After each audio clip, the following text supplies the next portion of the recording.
আপনারা কেমন আছেন? আমি ভালো আছি। তো আজকে আমি একটা মাছ রান্নার ভিডিও দিব। এটা একদম সিম্পল একটা মাছ রান্না। তো এখানটায় আমি একটা মাছ নিয়েছি, আপনারা যে কোনো ধরনের মাছ নিতে পারেন। তো এইখানটায় আমি যেগুলো মশলা লাগবে সেগুলো নিয়েছি। এখানটা আছে মরিচ, হলুদ, পেঁয়াজ, জিরা, লবণ, এগুলো সব নেওয়ার পর একটা আমার ব্যাকগ্রাউন্ডটা কিন্তু আপনারা একটু ইগনোর করবেন। যাই হোক, এখানে তেলটা আমি গরম দিয়েছি, আর আমি যেটা করছি সেখানটা কিন্তু মাটির চুলাতে রান্না করছি, যার কারণে এখানে পেঁয়াজটা কিন্তু একদম লাল লাল করে ভেজে আমি এখানটা কিন্তু সেই মশলাটা দিয়ে একটু পানি দিয়ে গুলিয়ে তারপরে ওখানে দিয়েছি। তো এভাবে একটু মিক্স করে নিতে হবে। আর এখানটা উপরে বাচ্চা যেগুলো লেগেছিলো সেগুলোও কিন্তু আমি দিয়ে দিয়েছি। মানে খুব সুন্দর করে নাড়াতে হবে, তো নাড়াতে কিছুক্ষণ নাড়াতে হবে আপনাদের। তো যখন দেখবেন একটু তেল ছাড়ছে তখনই কিন্তু সব কিছু দিবেন।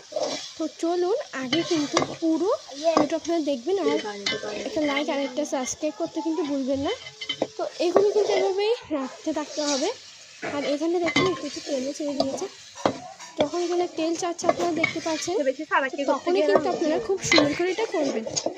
তো যাই হোক, আর আমি এখানটা দিয়েছি কিছু কচু দিয়েছি, আপনারা এখানে আলু, তারপরে বিভিন্ন ধরনের কাঁকরোল সব কিছু দিতেই পারেন। যাই হোক, আর এখানটা কিন্তু একটু নেড়ে নিতে হয়েছে, নাড়িয়ে তারপরে কিন্তু দেখেছেন কীভাবে করছি। আর ওপরটা কিন্তু তেলটা কিন্তু ছেড়ে দিচ্ছে। আর আপনারা যেটা এখন দেখতে পাচ্ছেন অলরেডি কিন্তু আমি এখানটায় কচুগুলো দিয়ে দিয়েছি। আর এখানটা এখন মাছটা দিচ্ছি। এখন যেহেতু ভিডিওটা অনেক বড় হয়ে যাবে, তার জন্য আমি এটা কচু দিয়েছি সেটা দেখাইনি, অনেকগুলো আমি এখানে দিইনি এখনও। যাই হোক, আমি কিন্তু এগুলো এখন একটু নেড়ে নিব, তারপরে কিন্তু হবে। আর ভালো করে যেন মশলাগুলো মাছের গায়ে একদম একদম লেগে যায়, একদম ভিতর যেন ঢুকে যায়, এরকম একটা করতে হবে। আর উপর থেকে নিয়ে দিচ্ছি পানি। তো আমি একটু বেশি করে ঝোলটা দিচ্ছি, আপনারা সাথে যার পরিমাণ মতো তারা দিতে পারেন। আর আমি এখানটায় আমার পরিমাণ দিয়ে দিয়েছি। এভাবে একটু নাড়াতে হবে, আর এভাবে নাড়াতে প্রায় 5-6 মিনিট পর। তো যাই হোক, এখানটা কিন্তু এটা ঢাকনা দিয়ে রেখে দিয়েছে। আর আজকের পকোড়িটা কিন্তু খুব সুন্দর। আজকে একটু বৃষ্টি ওয়েদারে ছিল, মেঘলা আকাশ।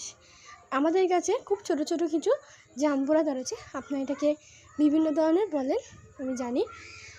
তো আমাদের বাসায় এটা তো জাম্বুরাই বলা হয়। আর এখানটায় তরকারিটা কিন্তু অলরেডি ফুটতে শুরু করে দিয়েছে, অনেক আগেই ফুটতে শুরু করে দিয়েছিল, ভিডিও করতে ভুলে গিয়েছি। এখন ধনে পাতা নিয়ে আমি নামিয়ে নিয়েছি। এখন আমরা খেতে বসেছি। এই যে মাছটা নিয়েছি, মাছটা কিন্তু খুব ভালো হয়েছিল আর কি, আমি খুব সুস্বাদু। তো আপনারা এভাবে রান্না করবেন, খুব ভালো হয়। তো যাই হোক, আজকের ভিডিও